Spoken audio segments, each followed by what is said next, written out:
Excerpt number 43 on the subject of the work in faith above reason. This is from Baal Sulam, Shemati 205. Wisdom cries out in the streets. Please. Wisdom cries out in the streets. She utters her voice in the broad places. He who is a fool, let him come here. Heartless, she said to him. This means that when one is awarded with dvekut, adhesion with the Creator, the Shekhinah or divinity tells him that the fact that he first had to be a fool was not because he really is so.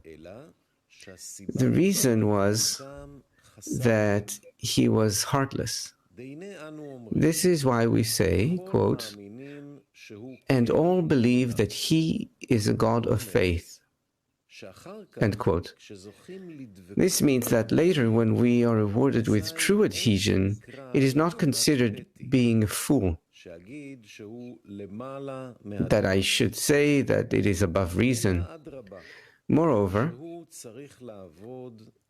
one must work and believe that one's work is above reason, even though one's senses tell him that this work is within reason. It is to the contrary, because contrary to what happened before, because previously he saw that the reason did not compel him to serve, and then he had to work above reason and say that there is real reason in it. This means that he believes that the servitude is the actual reality. Afterward, it is the opposite. His whole work compels him, his reason. In other words, the adhesion impels him to work. However, he believes that everything he sees within reason is all above reason. And this was not so before, when everything that is in the form of above reason is within reason. He's telling us here something simple.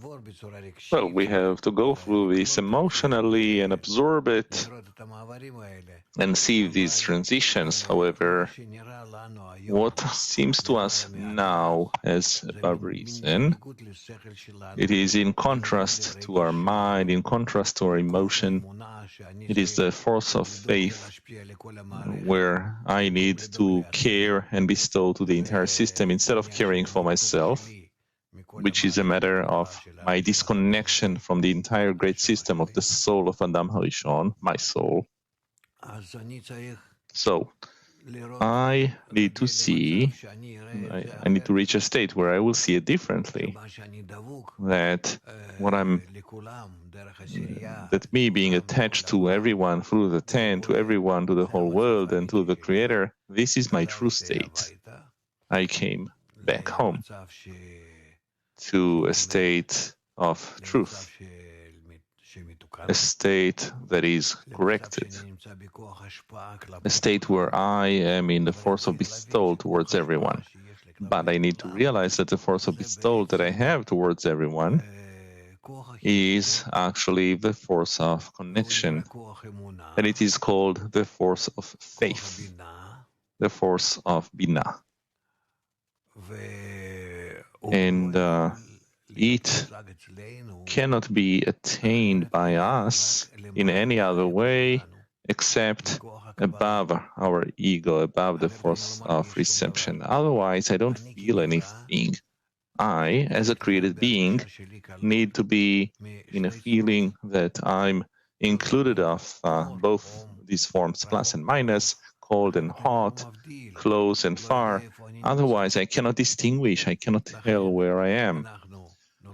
Therefore, we are born with the force of reception, and we need to rise above it to faith above reason, as we call it, to the force of bestowal. And when I already exist in the force of bestowal, then I realize how much the force of reception that I had was to my benefit, that specifically out of it, I was able to transition. And once I transitioned from it to the force of bestowal, I realize what is the force of bestowal, but I understand it thanks to the fact that earlier I was in the force of reception. So now I see what is the force of bestowal. This is why all of this in general is called the advantage of light out of darkness. As much as I feel the darkness, my force of reception, the more I'm able to discern the force of bestowal. A little bit more force of reception, a little bit more force of bestowal. And this way, gradually, I rise from degree to degree, from reason to faith, and this way, until I correct my entire kli of da'at, of reason, the will to receive, into a kli of faith, which means in order to bestow.